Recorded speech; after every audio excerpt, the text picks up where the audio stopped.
Olá a todos, eu sou Matheus Lassan, sejam muito bem-vindos ao canal da Restauração. Hoje começaremos a nossa semana da economia, então eu peço a você que deixe o seu like, considere se inscrever no canal, ativar o sininho de notificações para não perder nenhum vídeo da nossa série de economia.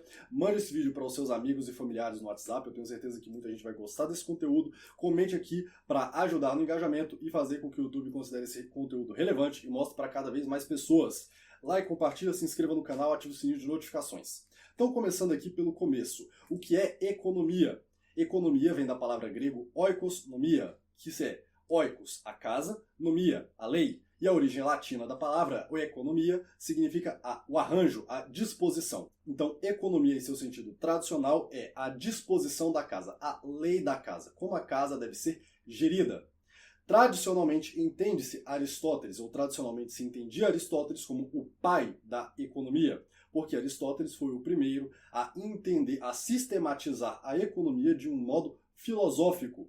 Antes de Aristóteles existiam alguns tratados econômicos, mas tratados em pontos muito específicos, como o ser humano deve adquirir recursos, como os recursos devem ser aproveitados, mas não existia um pensamento filosófico a respeito da economia. Por isso, os medievais entendiam e consideravam Aristóteles como o pai da economia, da ciência econômica.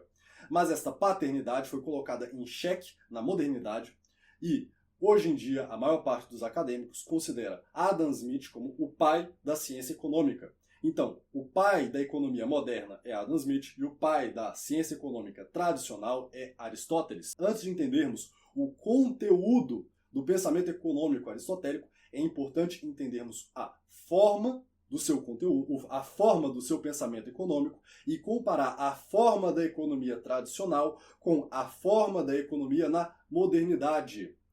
Tradicionalmente, no sentido clássico, a economia é vista como um ramo da ética. A obra aristotélica é totalmente sistematizada e hierarquizada. Aristóteles parte das coisas mais abstratas e vai até as coisas mais concretas. Ele parte das maiores e vai até as menores. Aristóteles, antes de estudar a política, ou seja, como o ser humano como a sociedade humana deve ser constituída, ele estuda a ética. A ética é o estudo de como o homem deve bem viver, de como o homem deve viver para alcançar o bem, a justiça. A ética é o estudo da moral, visa responder questões filosóficas, como se viver, dar direções morais para o homem e para a sociedade. Então é importante entender o seguinte: a economia, para Aristóteles, estava dentro da política e a política estava e era regida pela ética. A ética regia tanto o estudo da política quanto o estudo da economia.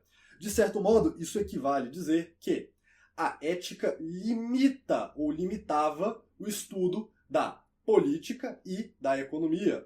Ou seja, ações econômicas, ações políticas não deveriam ser pensadas fora da ética. A política e a economia deveriam estar submetidas à ética. Não se deve pensar na economia como uma coisa por si própria, na política como uma coisa por si própria, mas a política e a economia debaixo do guarda-chuva moral, do regimento moral da ética. Então, a ética guia a política, a ética guia a economia. Esse é o pensamento aristotélico que foi continuado na cristandade. Na cristandade, entende-se economia como uma continuação do pensamento aristotélico com a sua devida cristianização. Ou seja, não há uma contradição entre o pensamento cristão e o pensamento clássico. Há apenas melhorias em pontos acidentais, sendo compartilhada a essência do pensamento econômico. Então, no ápice da cristandade, especialmente com o pensamento tomista, nós temos a religião iluminando a ética fundamentando a política e a política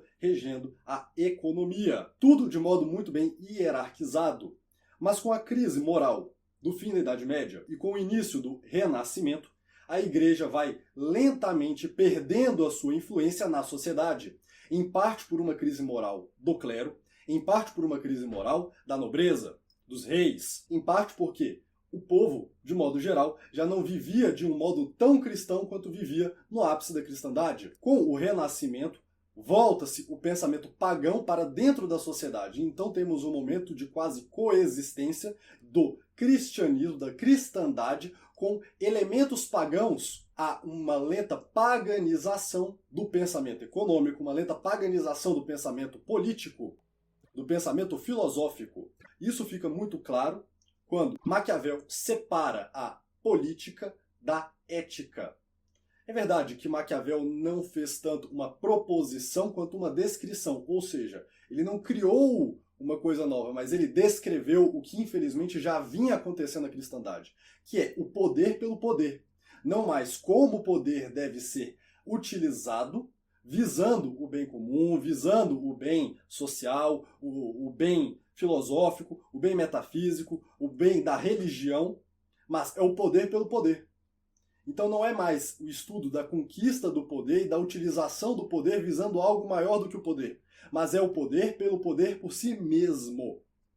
E esse pensamento foi tão mal visto pelos pensadores cristãos, pela cristandade, que o cardeal Reginaldo Polo, quando ele leu o livro de Maquiavel, ele disse que mal começou a folhear a obra de Maquiavel e viu o dedo de Satanás. Ele chegou a afirmar que Maquiavel não foi o autor do livro, mas meramente quem o escreveu, recebendo o ditado que a influência satânica o tinha passado. Isso para mostrar o quão perverso é a separação da política e da ética. E esta separação que aconteceu com a política aconteceu do mesmo modo com a economia. No século XVIII, Bernardo Mandeville, ele escreve um livro chamado A Fábula das Abelhas, e o subtítulo, Como Vícios Privados são um benefício coletivo. Em sua fábula, ele tenta argumentar que quanto mais os membros da sociedade agem de modo perverso, de modo imoral, visando o próprio bem-estar sem buscar o bem coletivo, mais rica e próspera é essa sociedade. Então, na sua fábula das abelhas, ele vai falar que existiam abelhas que passavam a perna umas nas outras, sacaneavam umas às outras, então que as abelhas médicas não curavam totalmente os pacientes, porque assim elas mantinham os seus empregos, as abelhas conseguiam trabalhar, as abelhas pacientes conseguiam trabalhar, mas continuavam um pouquinho doentes e quando voltavam a ficar mais doentes, voltavam para o consultório, assim gerando riqueza para a classe médica. Do mesmo modo, os policiais abelhas, porque aí as abelhas policiais não prendiam todos os bandidos, não acabavam com a criminalidade, porque se a criminalidade acabasse, acabaria com uma série de empregos e coisas dessa natureza. E aí, na fábula do Bernardo Mandeville, um certo dia, todas as abelhas começam a agir de modo moral. E aí ele fala que há uma grande pobreza na sociedade, que há um declínio econômico na sociedade. Por quê? Porque os empregos dos policiais acabam, os juízes são demitidos, o pessoal do Ministério Público perde o seu emprego, os médicos curam os pacientes, aí não tem mais pacientes, e os médicos morrem de fome, e aí a beleza e o vigor da colmeia acaba entrando em declínio. Mandeville foi extremamente criticado, foi muito mal recebida a sua obra, muitas pessoas criticaram, não gostavam, mas ele teve uma influência e uma grande importância. Até então, depois de Bernardo Mandeville, a economia ainda estava submetida à sua finalidade política. E quando eu digo política, não entendo aqui a política no sistema moderno, no sentido moderno, que é eleição aqui, entendeu? É político para lá, para cá. Não, não é esse tipo de coisa que eu estou falando. Eu estou falando política no seu sentido clássico, ou seja, o bem comum, a sociedade dos homens. A política nesse sentido. Então, até Mandeville, a economia ainda estava submetida a uma finalidade política. Até que John Locke, o pai do naturalismo, vem e separa a economia da política. Ou seja, a propriedade ela não deveria mais ter uma finalidade, não deveria mais servir ao bem comum, ao bem coletivo, mas deveria servir aos interesses do dono. Porque, na teoria lockeana, antes da sociedade se constituir, os homens já detinham direitos naturais. E esses direitos naturais, dentro desses direitos naturais, incluía-se o direito à propriedade privada. Ou seja, os homens constituíram a sociedade, mas antes da propriedade servir ao bem comum, a propriedade deve servir ao dono da propriedade. Ouvir esse discurso no mundo em que nós somos oprimidos pela usura, pelo sistema financeiro moderno, pela reserva fracionária, pela moeda fiduciária, se sofremos tantas opressões econômicas e financeiras, pode soar interessante. Olha só, está defendendo uma liberdade, não é? Mas essa liberdade, esse brilho, ele perde totalmente o seu encanto quando nós descobrimos que John Locke era ele mesmo dono de escravos. Então você veja só, John Locke acreditava numa tal liberdade em que a pessoa era tão dona de si, mas tão livre, que ela tinha liberdade para se escravizar e se prostituir. Olha que maravilha. Me fala, se não é um sistema assim, maravilhoso. Ou seja, a propriedade não serve mais ao bem comum, a propriedade não serve mais a finalidades éticas. Ela serve ao dono da propriedade, em detrimento do bem público. Isto é o liberalismo econômico. Não é o direito de bem usar a propriedade de modo livre, segundo a verdadeira liberdade, mas não. É uma liberdade de fazer o mal. Então a consequência do pensamento lockeano é que o ser humano é tão livre, é tão dono de si, que ele é livre e ele tem a liberdade de se prostituir e se escravizar. Olha que liberdade maravilhosa. Então não interessa que tal ou qual pessoa utilize a propriedade de modo a ferir o bem comum, a fazer com que todos trabalhem visando o seu próprio bem. Em detrimento de todos os outros, uma pessoa se sobressaia. Não estou aqui falando em prol de um coletivismo barato, ou seja, de que todo mundo tem que ser igual e repartição tudo 100%. Não. Mas uma pessoa organicamente não tem o direito de escravizar todos os outros, de propor uma coisa que vai fazer mal para todo mundo, só vai fazer bem para ela. Sob a alegação de que a sua propriedade privada está acima do interesse coletivo. Não está. Simplesmente não está. Aqui eu quero dar o exemplo da usura, já dando uma palhinha para a nossa próxima aula, que será sobre esse tema. Veja bem, a usura na cristandade, ela era proibida não somente porque ela feria a lei de Deus, mas porque ela feria a ética e a política. Ou seja, a usura não ofendia somente a Deus, mas ela ofendia também a lei natural, a verdadeira lei natural, e ela ofendia também o bem comum. Mas aqueles que defendem a liberdade econômica, a economia livre, estão defendendo o seu direito de utilizar a sua propriedade contra o interesse coletivo, em detrimento do interesse coletivo. Ou seja, o dinheiro é meu, eu empresto para quem eu quiser, nas condições que eu quiser, e acabou. E ninguém tem que se meter com isso, porque a minha propriedade privada tem que estar acima do bem comum. Não mais a propriedade privada inserida dentro de um contexto do bem comum. Não mais a economia servindo ao bem coletivo, mas o coletivo servindo ao indivíduo. O pensamento lockeano levado às últimas consequências é que a propriedade privada ela tem em si mesmo um direito absoluto. Então, o dinheiro é meu, eu empresto ele ao preço que eu quiser e ninguém tem nada a ver com isso. Não interessa se isso ofende a Deus, não interessa se isso ofende a ética, ética no sentido natural de fato, não interessa se isso ofende o bem comum.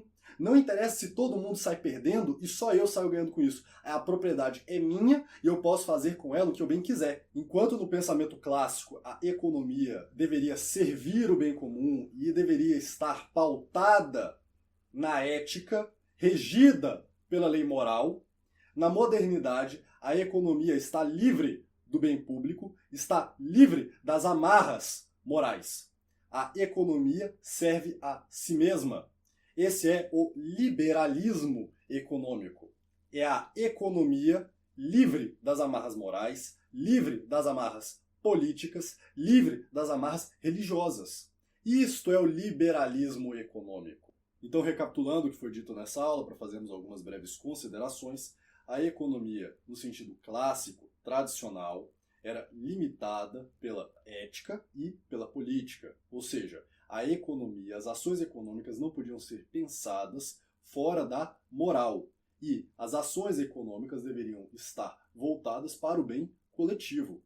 Não se podia utilizar e pensar em utilizar a propriedade privada em detrimento do bem comum, porque isso iria ferir a lei moral.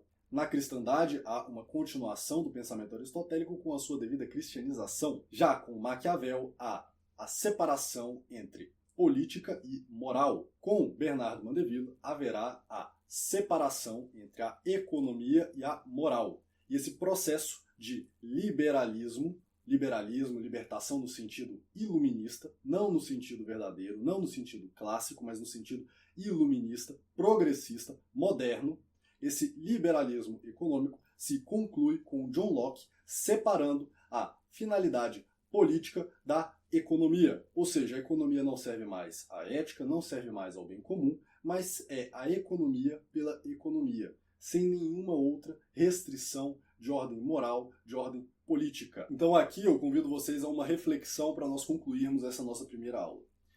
A questão do liberalismo econômico. Num mundo como o nosso, mundo moderno, em que você, para vender cachorro quente na esquina, você, para, sabe, ter qualquer serviço assim, pô, ser costureira, entende? Serviço simples, para contratar uma pessoa, tu tem que ter uma regulação, tem que ter um contador, tem que fazer isso, tem que passar pela aprovação disso, daquilo. Ou seja, você tem que ter tantas e tantas autorizações que é quase impossível você fazer o que você precisa para se alimentar. Em muitos casos é assim. O cara ter um restaurante aqui, não sei aonde, tem que ter lá uma cozinha assim, assim, assado, com tudo isso, inspeção, autorização, legislação. Então, assim, o cara não consegue. Então, diante de um mundo desse, a pessoa fala, olha, eu sou a favor de um livre mercado. Nossa, é uma maravilha, né? De fato, chama a atenção. Por quê? Porque nós não somos donos de nada, somos escravizados pelo sistema financeiro moderno, pela usura, pela reserva fracionária, pela criação de dinheiro a partir do nada, ou moeda fiduciária. Sim, somos tão oprimidos que quando alguém chega e fala, olha, eu vim oferecer a liberdade econômica, é uma maravilha, o liberalismo, né? O livre mercado. Agora, entenda que é o seguinte, na cristandade, no medievo, as pessoas viviam muito bem, e ninguém pedia livre mercado. Então, eu pergunto a vocês assim, por que razão houve a necessidade de pedir um livre mercado, de defender essa coisa chamada liberalismo moral?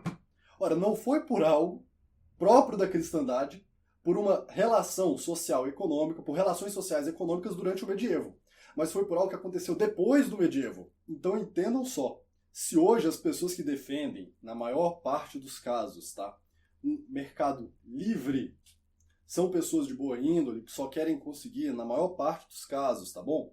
Ali, o sustento para suas próprias famílias, na origem do liberalismo econômico, não foram as boas pessoas que queriam um mercado livre, um livre mercado, eram justamente as pessoas que queriam ser livres para usar o mercado como instrumento de opressão ao povo. Então, você veja, no medievo, na Idade Média, durante o feudalismo, as pessoas trabalhavam alguns meses por ano, comiam carne todos os dias, tinham um monte de feriados e não tinha livre mercado.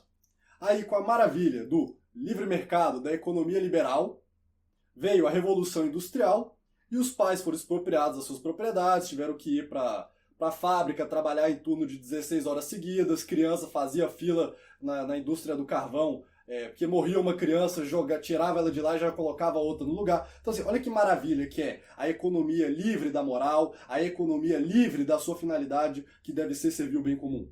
Pessoal, hoje é isso. Eu espero que vocês tenham gostado desse vídeo. Se inscrevam no canal, ativem o sininho de notificações, não percam os próximos vídeos. Espero aqui trazer mais alguns temas. Estou bem animado para poder abordar a economia aristotélica, apresentar o pensamento de Aristóteles sobre como a economia deveria ser regida, de como a economia deveria funcionar. Quero apresentar para vocês algumas questões sobre usura, outros temas aí. Eu tenho um artigo para apresentar para vocês no final dessa série de vídeos. Então se inscreva no canal, ative o sininho de notificações, que vai ter bastante conteúdo bom.